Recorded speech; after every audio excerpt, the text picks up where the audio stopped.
Hello everyone, welcome back. दोस्तों, तो आज हम डिस्कस करेंगे अपने फाइनेंशियल इन्वेस्टमेंट मैनेजमेंट के बारे में, जो हमने इस चैप्टर में शुरू किया था। ये पार्ट थर्ड है। ठीक है, पार्ट थर्ड है। सबसे पहले पार्ट वन इसका जाके देख लीजिएगा आप लोग, ताकि आसानी हो जाए, है ना। Part one, part two, part three जो हमने डिस्कस किया था उसी से रिलेटेड है ना। उसी में नेक्स्ट पार्ट में हम आ गए हैं। ये पार्ट थर्ड है, जो फाइनेंशियल इन्वेस्टमेंट का पार्ट को जो कवर कर रहा है ना। तो ये पार्ट मेरा थर्ड है। इससे पहले अगर आपने नहीं देख रखा है तो पार्ट वन इसी का पार्ट है। अब पार्ट टू जरूर देख लीजिएगा, तब ये सीक्वेंस आपको समझ में आएगा, है ना। पार्ट वन में बेसिकली हमने फाइनेंशियल मैनेजमेंट की डिफिनेशन को जाना था, इसका स्कोप क्या है, इसके ऑब्जेक्टिव क्या है। फिर पार्ट टू में भी फाइनेंशियल मैनेजर के रोल को जाना था, वो किस तरह से वर्क करते हैं, क्या है नहीं, ये पूरा डिटेल में एनालिसिस किया था, है ना। वेल्थ मैक्सिमाइजेशन, है ना, और प्रॉफिट मैक्सिमाइजेशन में क्या डिफरेंस है, इस रिलेटेड डिटेल में डिस्कस किया। आज पार्ट थर्ड है, थर्ड पार्ट है ये, है ना। जो आज हम डिस्कस करने वाले हैं लीवरेज के बारे में।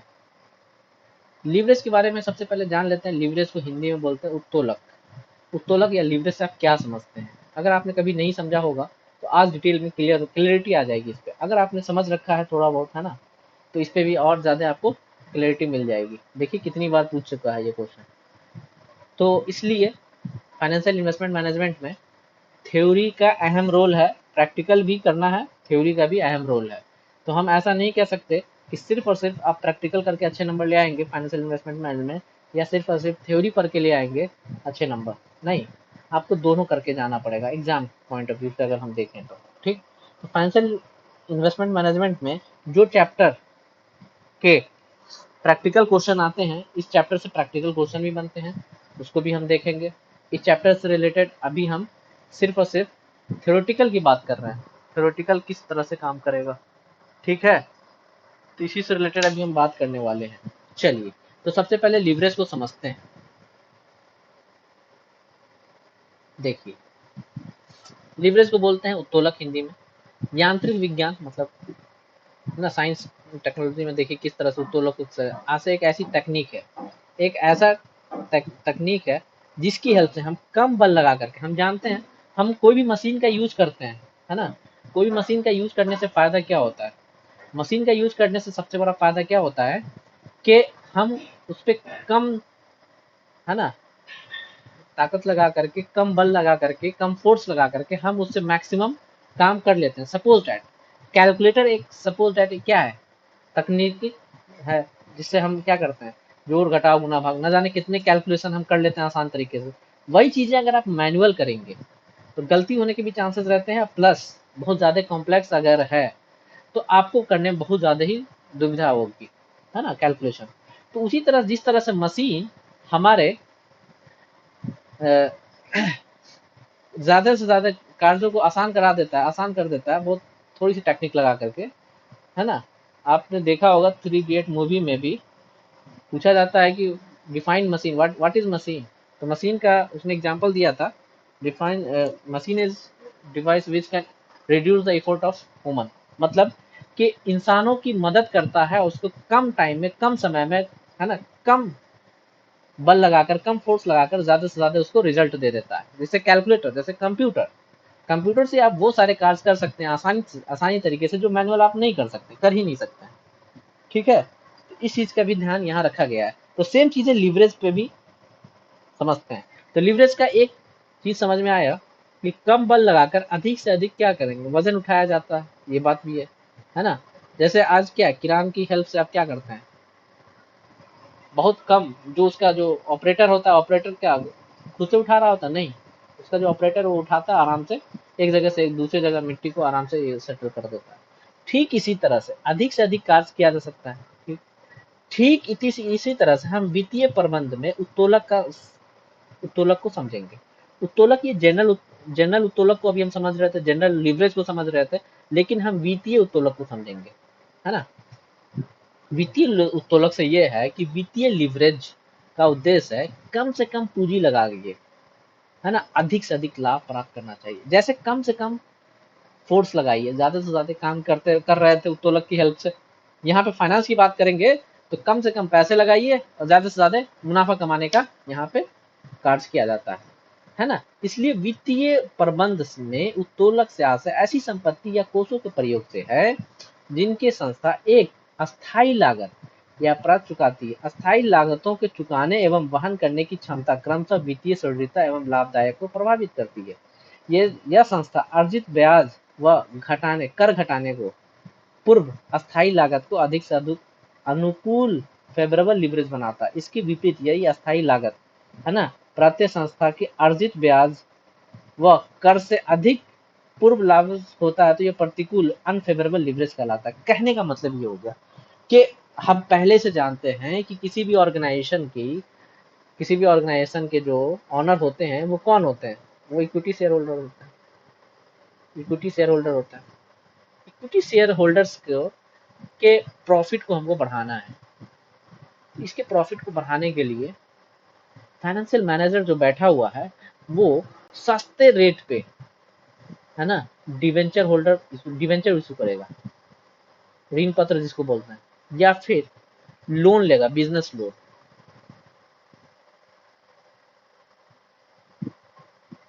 क्या सर अगर हमारे पास सफिशिएंट पैसे हैं तो डिवेंचर या बिजनेस लोन लेना चाहिए? तो मेरा आंसर है जी हाँ, अगर सस्ते रेट पे मिलना है तो। क्यों लेना चाहिए, अब इसका रीजन समझिए। आपको क्या लगता है कि अडानी के पास पैसे नहीं, अंबानी के पास पैसे नहीं है, लेकिन अंबानी ने भी क्या लोन ले रखा है? आपको जानकर हैरत होगी। क्यों? वो नहीं चाहता कि आप कम पैसे लगाइए उस पर अर्न मोटा कमाइए। अब फॉर एग्जाम्पल मैं यहाँ पे बैंक का एग्जाम्पल दे रहा हूँ। बैंक क्या करती है, जैसे हमने पैसे जमा किए है ना, हमने एफडी कराए या हमारे सेविंग अकाउंट में कुछ पैसे पड़े हुए हैं, तो उस पे हमें बैंक का एग्जांपल ले लेता हूं मैं। बैंक अगर हमें सेविंग अकाउंट है तो इस पे हमको देती है 3 से 4% मैक्सिमम, बैंकों का मैं बोल रहा हूँ। और अगर मैंने एफडी करा रखा है, फिक्स डिपॉजिट करा रखा है,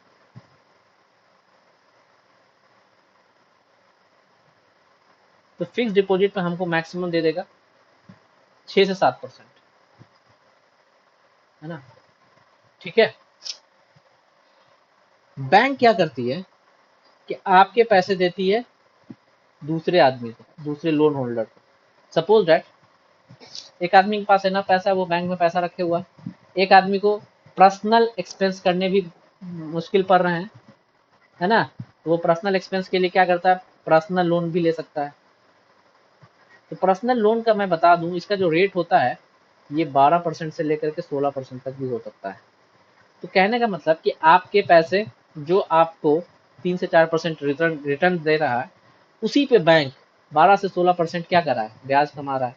अब इस दोनों का बीच का जो डिफरेंस होगा 8 से 12% होगा। अगर 12% पे दे रहा है और 4% यहाँ है तो 8% हुआ, 16% पे दे रहा है तो 4% का मतलब 8 से 12% का ब्याज जो कमा रहा है, कौन कमा रहा है, बैंक कमा रहा है। बैंक के पैसे नहीं है अपने, ये क्या, हम लोगों के पैसे हैं जो बैंक अकाउंट में डिपॉजिट है। तो इस पे क्या है, मोटी कमाई करता है बैंक इस तरह से। ठीक उसी तरह से कंपनी क्या करना चाहती है, कम ब्याज वाले लोन ले ले या कम डिवेंचर, ये पर्सनल लोन की बात बता रहा हूँ, बिजनेस लोन सस्ता मिलता है, ठीक है। डिवेंचर वगैरह जो होता है वो भी सस्ते रेट पे मिल जाते हैं, उसको भी इंटरेस्ट देना होता है हर सालाना, है ना।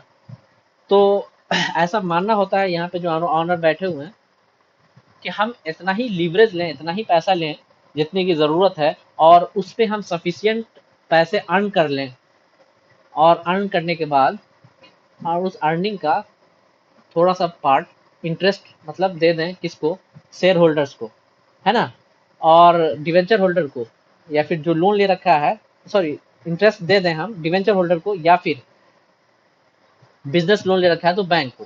ठीक, इससे फायदा, दूसरा फायदा क्या होता है कि अगर हम इंटरेस्ट पे करते हैं ना तो हमारी जो टोटल इनकम होती है, टोटल इनकम से इंटरेस्ट पहले माइनस किया जाता है। समझ में आ रही बात?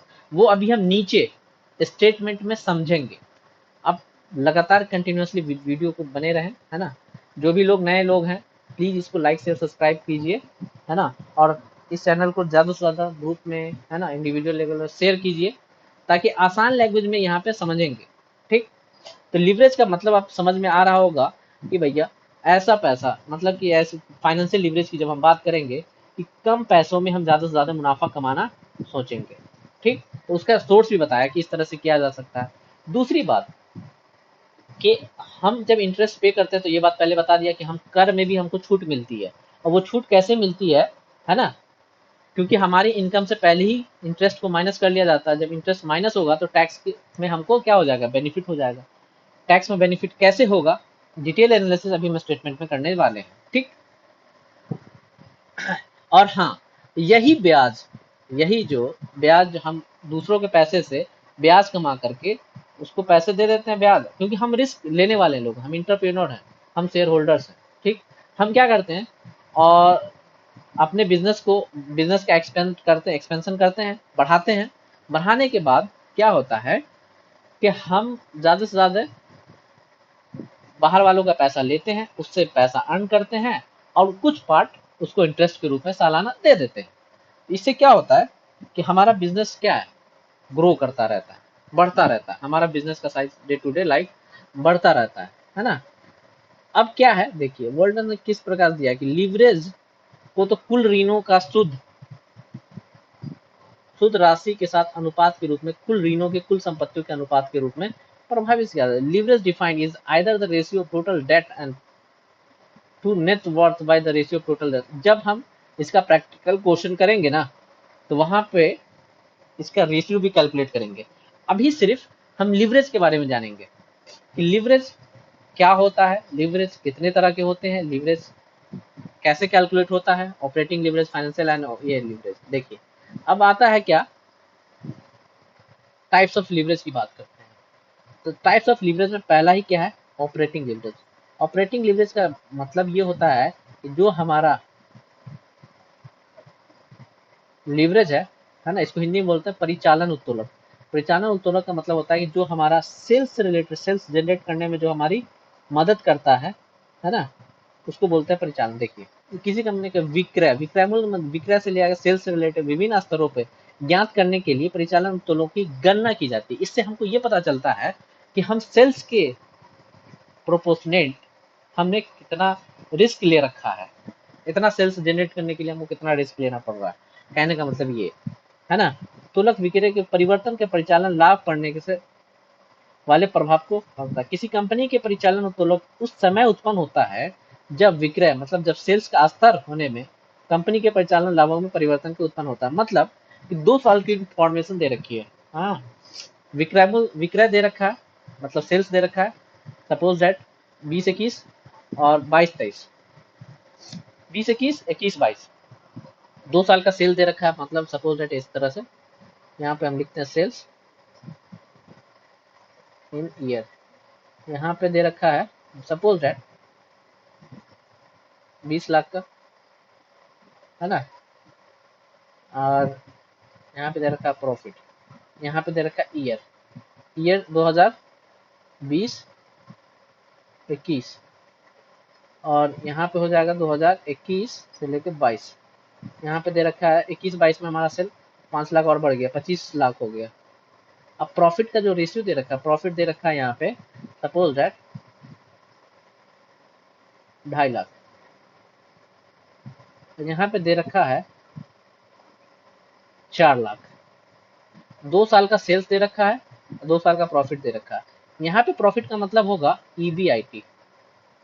ईबीआईटी का मतलब earning before interest and tax.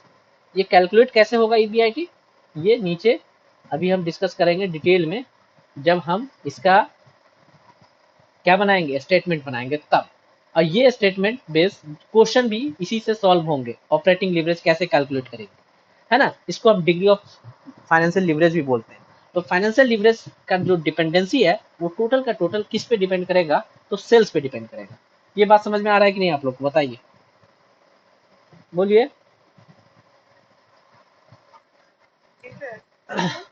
चलिए, ठीक है।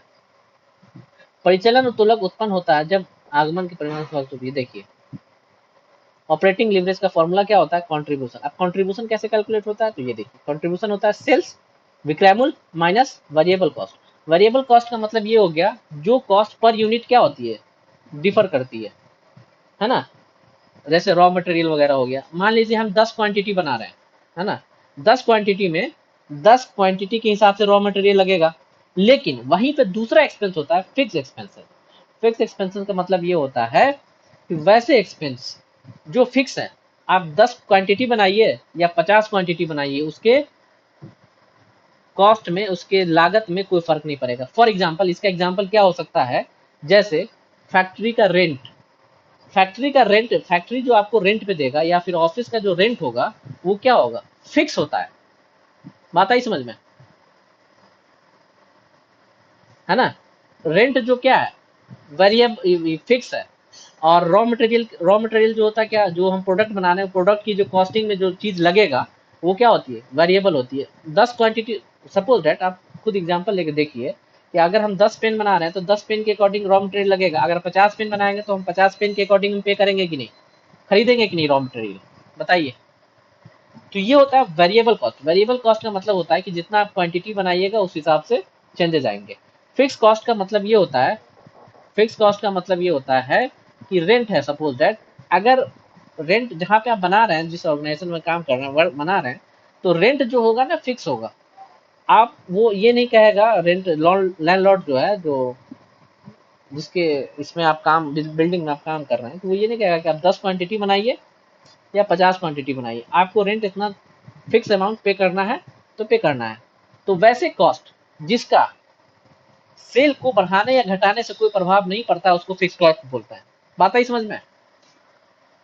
जो कॉस्ट पर यूनिट के हिसाब से चेंज होता रहता है, जैसे कि अगर 10 क्वांटिटी बनाएंगे तो इतना कॉस्ट लगेगा, 20 क्वांटिटी बनाएंगे तो 20 क्वांटिटी के हिसाब से लगेगा रॉ मटेरियल उसमें, है ना। तो तो उसको बोलते हैं वेरिएबल कॉस्ट। वेरिएबल कॉस्ट का मतलब होता है ये वेरी करेगा नंबर ऑफ यूनिट वाइज। अगर 10 क्वांटिटी बनाएंगे तो 10 क्वांटिटी के हिसाब से इस पर खर्चा आएगा। अगर ये 100 क्वांटिटी बनाएंगे तो 100 क्वांटिटी के हिसाब से खर्चा आएगा। लेकिन फिक्स कॉस्ट क्या होगा, नो चेंज, इसमें कोई चेंज नहीं होना है ना। अब ये भी कैसे कैलकुलेट होगा, इसमें इसका भी स्टेटमेंट के जरिए हम नीचे समझेंगे। ठीक, चलिए आगे। उसके बाद आते हैं निर्वचन। जब अंशदान स्थिर लगता है, अधिक होता है, तो अनुकूल परिचालन उत्तोलक होता है। अनुकूल मतलब कि ऊपर वाला जो पार्ट है वो ज्यादा होगा, तो ये अनुकूल कार्य करेगा, मतलब फेवरेबल होगा। और जब अंशदान स्थिर लागत से कम होता है, स्थिर लागत का मतलब समझते हैं, फिक्स कॉस्ट। फिक्स कॉस्ट और स्थिर लागत का मतलब समझते हैं, फिक्स कॉस्ट। फिक्स कॉस्ट जिसकी बात हम कर रहे थे कि फिक्स कॉस्ट क्या होता है, नो चेंज होता है ना, है ना। जब अंशदान, जिसको कंट्रीब्यूशन बोलते हैं, कंट्रीब्यूशन अगर स्थिर लागत से कम हो गया तो ये, हाँ, कंट्रीब्यूशन अगर अधिक होगा तो ये प्रतिकूल माना जाएगा। अगर कंट्रीब्यूशन अगर कम हो गया फिक्स कॉस्ट से, फिक्स कॉस्ट को हिंदी में बोलते हैं स्थिर लागत, तो ये प्रतिकूल माना जाएगा। इस चीज को ध्यान रखना है। चलिए आगे, है ना। इसके उच्च परिचालन उत्तोलक हैं, है ना। निम्नलिखित उत्तोलक उच्च परिणाम अधिक जोखिम पूर्ण होता है, मतलब कहने का, है ना, कि ज्यादा से ज्यादा रिस्क लेंगे, ज्यादा से ज्यादा यहाँ पे क्या होता है, जोखिम। जोखिम का मतलब क्या होता है, रिस्क। ज्यादा, जितना ज्यादा ये परिचालक उत्तोलक बढ़ेगा, अधिक होगा, तो मतलब क्या कि हम इसमें क्या कर रहे हैं, ज्यादा रिस्क ले रहे हैं, है ना। रिस्क कैपेसिटी जो हमारी है वो ज्यादा है। ये चीजें कैलकुलेट होकर जाएगी, क्योंकि इसमें हमें सुरक्षा की सीमा बहुत कम होती है। सुरक्षा की सीमा कम होने से विक्रय, मतलब सेल, बिक्री में, विक्रय को हम बिक्री भी बोलते हैं, सेल भी बोलते हैं, कमी होने लगती है। हानि की स्थिति में शीघ्र आ जाती है, मतलब कि लॉस की स्थिति में आ जाएगी। जितना ज्यादा ये रिस्क लेंगे, जोखिम ज्यादा लेंगे, है ना, फिक्स कॉस्ट उतना ही बढ़ेगा, उतना ही बढ़ेगा, तो फिर हमारा क्या होगा, रिस्क ज्यादा बढ़ेगा। रिस्क जब ज्यादा बढ़ जाएगा तो हम फिक्स कॉस्ट भी कैलकुलेट नहीं कर पाएंगे। पता है, दो चीजें अभी डिटेल में आगे आएगा, है ना, पहले हम यहाँ पे नहीं समझा, डिटेल में डिस्कस करते हैं नीचे। कि देखिए, आप जो जब भी किसी भी ऑर्गेनाइजेशन या कुछ भी स्टार्ट करते हैं तो आपको दो चीज को ध्यान में रखना है, एक वेरिएबल कॉस्ट होता है, एक फिक्स कॉस्ट होता है ना। वेरिएबल कॉस्ट का मतलब ये हो गया कि वैसी चीज है जो जितना क्वांटिटी आप बनाएंगे उसके हिसाब से वेरी करेगा। इसका एग्जाम्पल आप ये भी ले सकते हैं कि घर में 5 लोगों के लिए खाना बन रहा है तो कम क्वांटिटी में बनेगा, अगर 10 लोगों के लिए खाना बन रहा है तो 10 के अकॉर्डिंग बनेगा, तो ज़्यादा बनाना पड़ेगा। ये क्वांटिटी के हिसाब से डिसाइड हो रहा है कि नहीं, बताइए, हाँ या ना बताइए।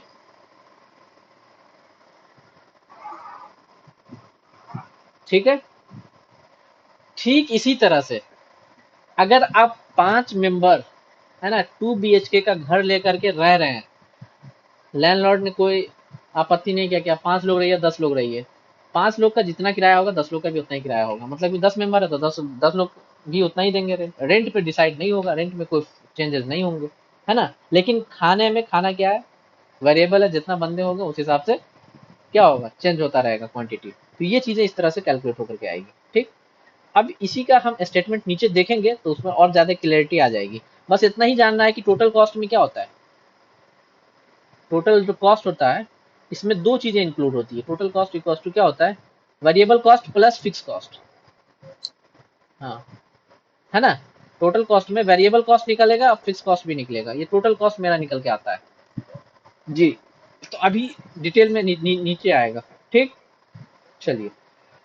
अब कह रहा है परिचालन उत्तोलक की मात्रा, मतलब ऑपरेटिंग लीवरेज की मात्रा किस चीज से विक्रय से दर्शाते हैं और प्रतिशत के फलस्वरूप दिखाते हैं। इसी की बात हम कर रहे थे कि डिग्री ऑफ,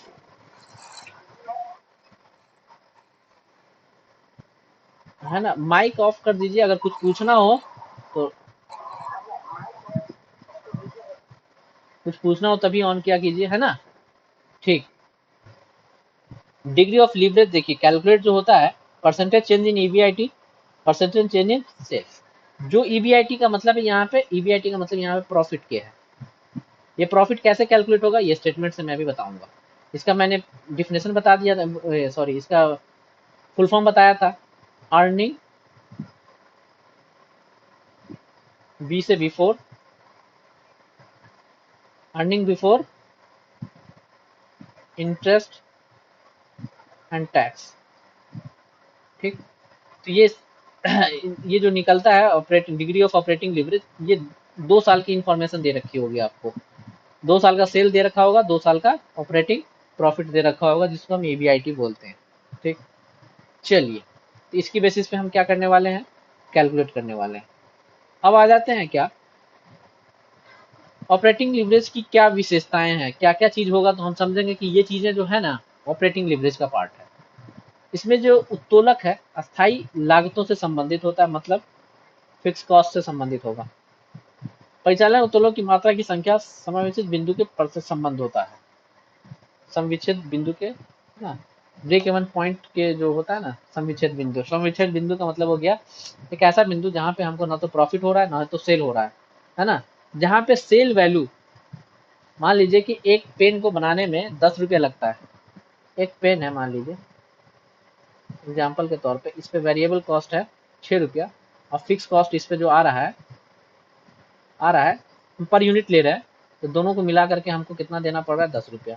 और इसको हम सेल भी कर रहे हैं कितना में, 10 रुपए में। तो इस केस में हमको क्या होगा, हाँ इस केस में क्या होगा, ना तो हमको प्रॉफिट हो रहा है ना ही हमको सेल नुकसान हो रहा है।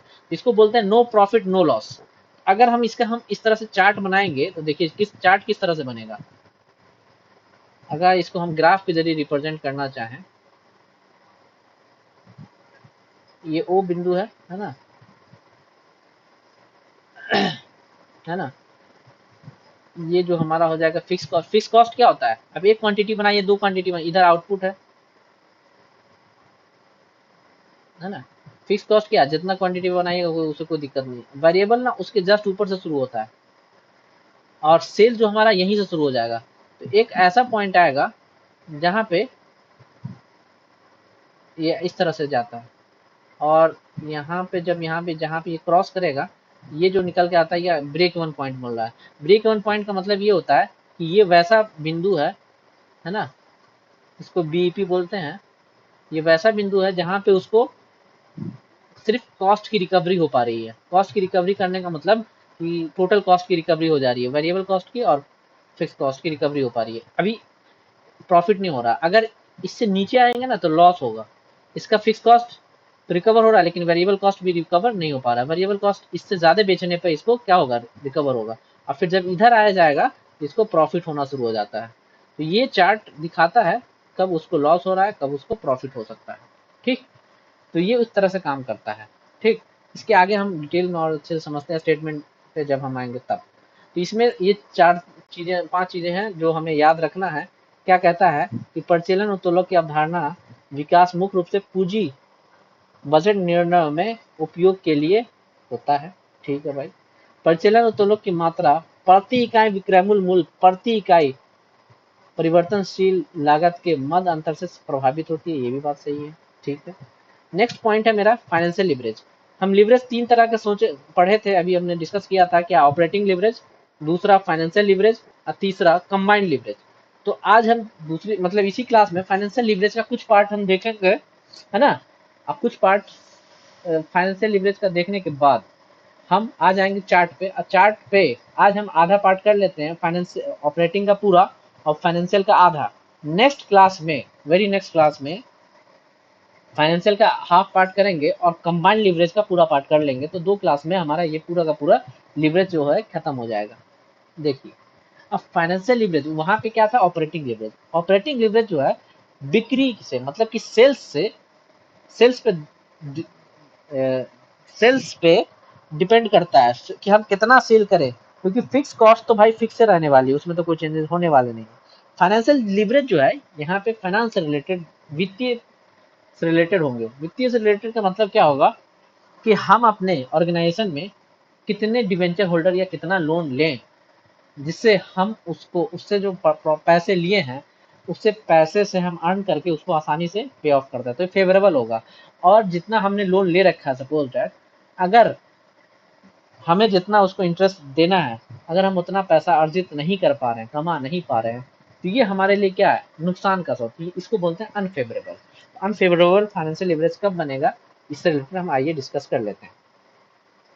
कह रहा है कि वित्तीय उत्तोलक किसी कंपनी की पूंजी संरचना में अस्थायी दायित्व वाली पूर्वाधिकार, पूर्वाधिकार पूंजी का मतलब प्रेफरेंस शेयर होल्डर, और ऋण पत्र मतलब डिवेंचर, और ऋण मतलब लोन, तो उपयोग के कारण लाभों पे पड़ने वाले प्रभावों का स्पष्टीकरण करता है ना। वित्तीय उत्तोलक समता का व्यापार, समता का व्यापार मतलब ट्रेड ऑन इक्विटी का पिछले क्लास में डिस्कस किए थे, याद है। Trade on equity, trade on equity में हम क्या बोले थे कि इक्विटी शेयर होल्डर क्या होता है, एक्चुअल में ऑनर होता है कंपनी का।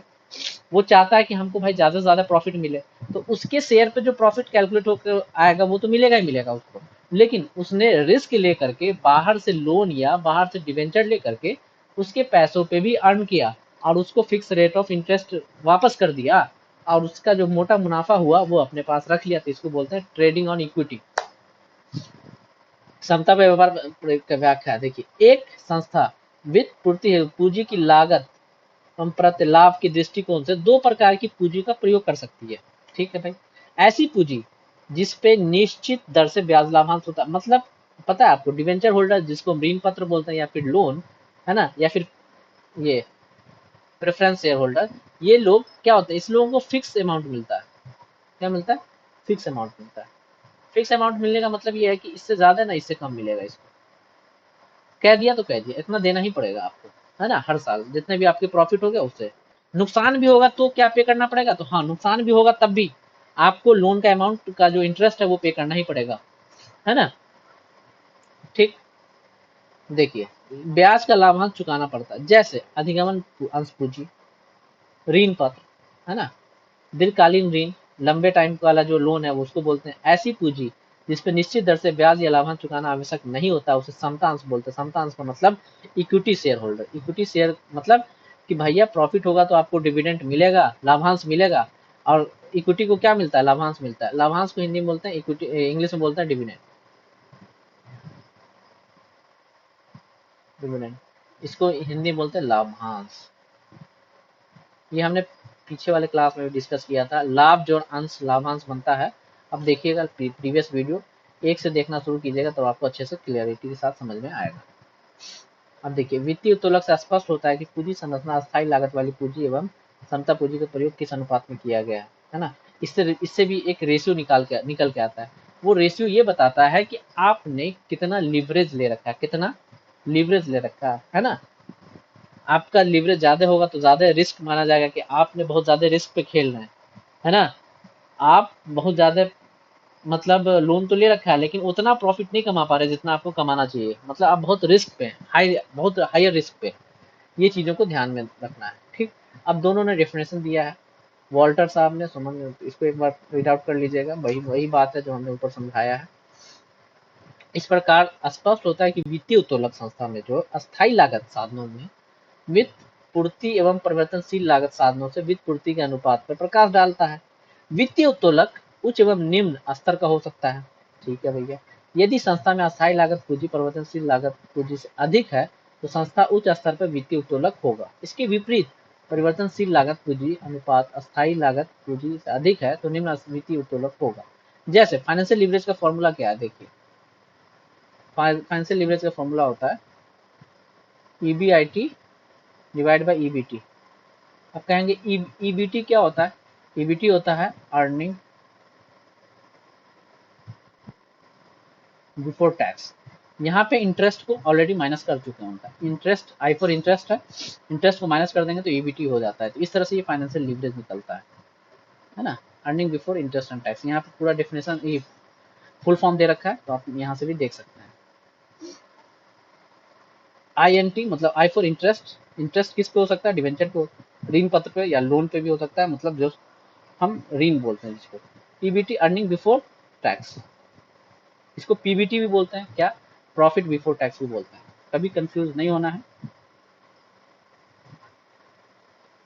है ना। इसमें भी डीएफएल निकलता है, डीएफएल मतलब degree of freedom leverage, percentage change in EPS, EPS क्या बोलते हैं, अर्निंग पर शेयर, एक शेयर पे आपको कितनी अर्निंग हो रही है,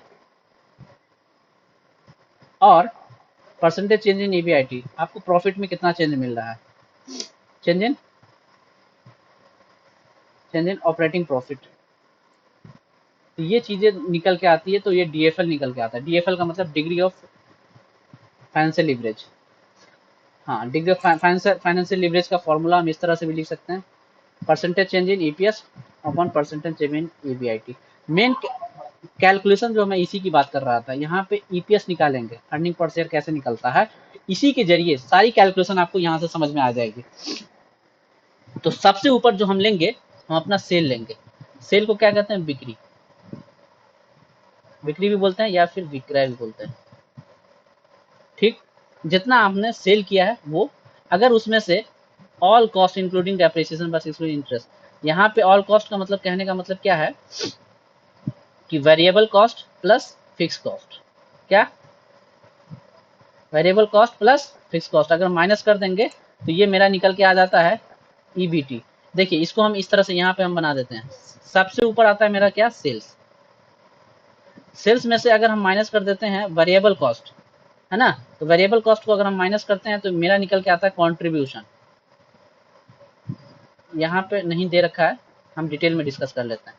फिर उसके बाद हम माइनस करते हैं फिक्स कॉस्ट, है ना, ये माइनस करते हैं तो फिर मेरा निकल के आ जाता है ईबीआईटी, है ना। इसको डिटेल में ध्यान से देखिएगा, है ना। यहाँ पे अलग अलग कॉस्ट को नहीं दिखाया, variable cost plus fix cost को अलग अलग माइनस करके नहीं दिखाया है, ठीक।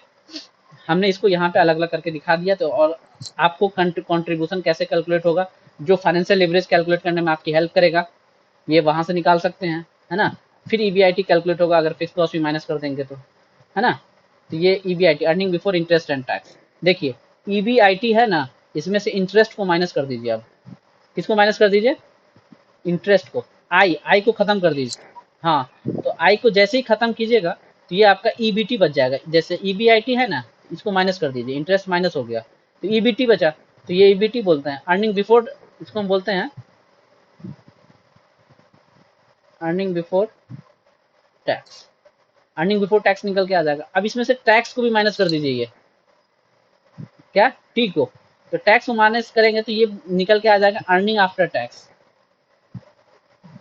अर्निंग बिफोर से ये, हाँ, अर्निंग आफ्टर टैक्स नहीं, ई भी नहीं बचेगा, सीधा आई नहीं होगा, आफ्टर हो जाएगा, अर्निंग आफ्टर टैक्स। इसको इसको एट भी बोलते हैं। एट का मतलब अर्निंग आफ्टर टैक्स, या अर्निंग का दूसरा नाम क्या होता है, प्रॉफिट। हमेशा याद रखिएगा अर्निंग का दूसरा नाम क्या है, प्रॉफिट। तो इसको हम पैट भी बोलते हैं, तो कभी कंफ्यूज नहीं हो गया कि अगर हम बोलेंगे प्रॉफिट आफ्टर टैक्स मतलब पैट, तो क्या होगा, ये चीजें। इसमें से प्रेफरेंशियल डिविडेंड माइनस कर देंगे, प्रेफरेंस शेयर को जितना डिविडेंड देना है वो चीजें माइनस कर देंगे। जब वो चीजें माइनस कर देंगे तो सिर्फ और सिर्फ जो प्रॉफिट बच जाएगा वो इक्विटी शेयर होल्डर्स के लिए बच जाएगा। जो इक्विटी शेयर होल्डर्स के लिए बचेगा वो ये वाला पार्ट होगा। अब सपोज दैट यहाँ पे 10 लाख की वैल्यू बच गई है ना, और उस फॉर्म में टोटल जो शेयर हैं वो 1 लाख शेयर हैं। कितना है, तो हम कह रहे हैं कि पर शेयर कितना निकल, हाँ पर शेयर कितना निकल के आएगा प्रॉफिट। तो टोटल जो प्रॉफिट बचा है 10 लाख डिवाइड बाई 1 लाख से डिवाइड करेंगे, तो यहाँ पे 10 लाख डिवाइड बाई 1 लाख, तो कहने का मतलब ये हो गया कि पर शेयर 10 रुपया पड़ेगा, हाँ या ना, बताइए। 1 लाख से 1 लाख कैंसिल हो जाएगा, 10 रुपया, 10 रुपया की अर्निंग पर शेयर हो रही है। तो ये पर शेयर कैलकुलेशन हम इसी तरह से करते हैं। बात आई समझ में। देखिए, तो कहने का मतलब ये है कि अभी हमने अर्निंग पर शेयर कैलकुलेट किया, इसी तरह से इसी फॉर्मेट से हम ये भी चीज कैलकुलेट कर सकते हैं। ये मैक्सिमम टोटल आ गया, सेल्स माइनस वेरिएबल कॉस्ट, तो मेरा कंट्रीब्यूशन निकल के आया। फिक्स कॉस्ट माइनस कर दिए तो ये मेरा ईबीआईटी निकल के आ गया। जब ईबीआईटी निकल के आ गया तो ईबीआईटी से रिलेटेड यहाँ पे सारी कैलकुलेशन एज इट इज नीचे आती रहेगी। सपोज दैट ईबीआईटी आ गया, इसको हम इधर भी समझ सकते हैं। ईबीआईटी आ गया, ईबीआईटी में से हम लेस कर देंगे क्या, इंटरेस्ट, तो मेरा ईबीटी आ जाएगा, या इसी को हम पीबीटी भी बोलते हैं, प्रॉफिट बिफोर टैक्स, है ना। अब इसमें से हम क्या माइनस कर देंगे, टैक्स, तो प्रॉफिट आफ्टर टैक्स आ जाएगा या अर्निंग आफ्टर टैक्स आ जाएगा। अब इसमें से हम माइनस कर देंगे क्या, प्रेफरेंस शेयर होल्डर का डिविडेंड, तो ये बचेगा, है ना, profit for equity shareholder. अब profit for equity shareholder जब जैसे बचेगा, तो profit for equity shareholder जब बचेगा तो हम क्वेश्चन में ना आपका नंबर ऑफ इक्विटी शेयर दे रखा होगा, तो अर्निंग पर शेयर कैसे कैलकुलेट करेंगे, ईपीएस। इंटरप्रेन्योरशिप नहीं समझ लीजिएगा, ईपीएस का मतलब यहाँ पे अर्निंग पर शेयर निकलते हैं, इसको बोलता है अर्निंग पर शेयर। तो अर्निंग पर शेयर निकलता है कि ये टोटल प्रॉफिट मतलब profit after tax for dividend मतलब इक्विटी शेयर होल्डर, है ना, प्रॉफिट जो बचा, profit for equity share holder divide by number of equity share.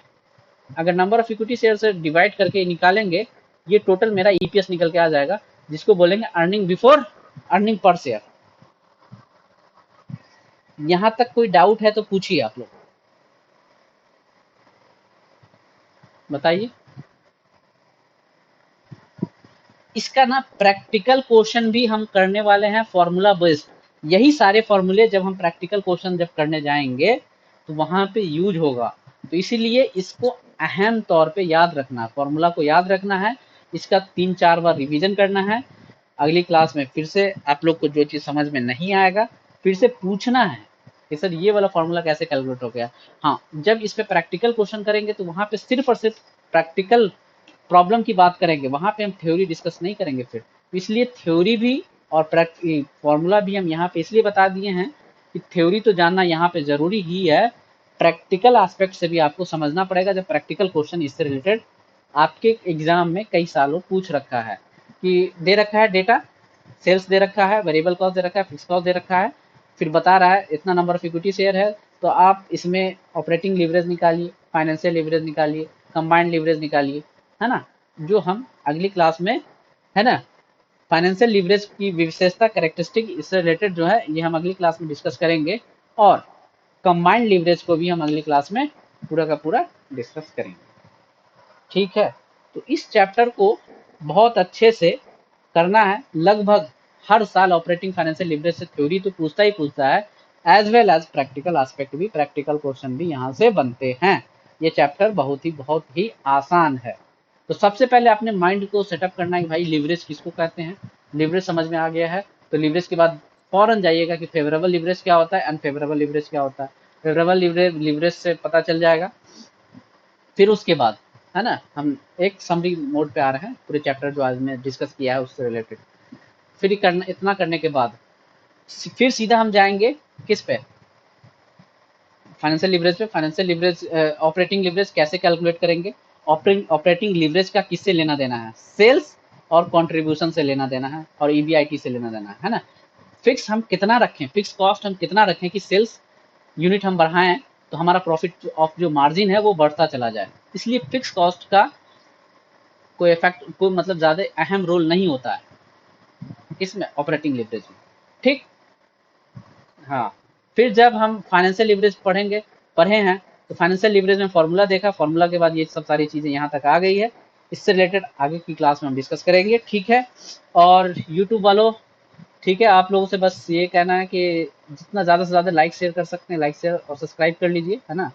Maximum लोगों को मैंने देखा हूँ जो नॉन सब्सक्राइबर हैं वो लोग ज़्यादा देखते हैं लेकिन सब्सक्राइब नहीं करते हैं। ये बात बिल्कुल भी अच्छी नहीं है दोस्तों। आपको लगता है और आप कुछ को वाकई मतलब कुछ सीखना चाहते हैं तो लाइक शेयर सब्सक्राइब जरूर कर लीजिए, है ना। फ्यूचर में आपको कॉमर्स के फील्ड से कोई भी दिक्कत आएगी वो सब सारी सॉल्यूशन आपको यहाँ पे दे दिया जाएगा। एक बात और मैं डिस्कस कर लूँ लास्ट में कि मैंने यूट्यूब पे मैंने जो टोटल वीडियो डाल रखे हैं वो आपको यहाँ से दिखा दूँ, है ना। प्ले लिस्ट से आपको पता चल जाएगा, ये देखिए, है ना। पीजीटी कॉमर्स वालों, तुम्हारे लिए ये सारी वीडियो हैं। M com, B com, C A, I P C C executive वालों के लिए ये वीडियो हैं, 29 वीडियो हैं इसके अंदर।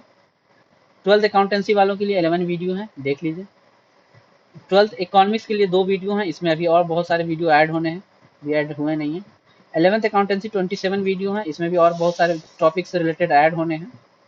और मैथ्स रीजनिंग वालों, गवर्नमेंट जॉब के लिए आप प्रिपरेशन कर रहे हैं तो हर जगह ज़रूरत पड़ती है रीजनिंग का कुछ पार्ट या मैथ्स का कुछ पार्ट। इसके लिए इसमें कुछ हम ट्रिक डिस्कस किए हैं जो ट्रिक से आप आसानी से इजिली अचीव कर सकते हैं। तो ये सब सारी चीज़ें हैं। डे टू डे आप सब्सक्राइब करके रखिएगा तो आपको नोटिफिकेशन हमेशा पहुंचेगा। और नोटिफिकेशन जैसे ही पहुंचेगा तो आपके लिए क्या हो जाएगा, आसान हो जाएगा, है ना। आप पर्सनली मतलब इस पे कमेंट कर सकते हैं, है ना। और यूट्यूब पे मैं फिर व्हाट्सएप का भी लिंक दे दूंगा, शेयर कर दूंगा ताकि आप ग्रुप में भी जुड़ सकते हैं, है ना। कॉमर्स लाइन्स का एक ग्रुप है उस पे। और जुड़ने के बाद आप अ,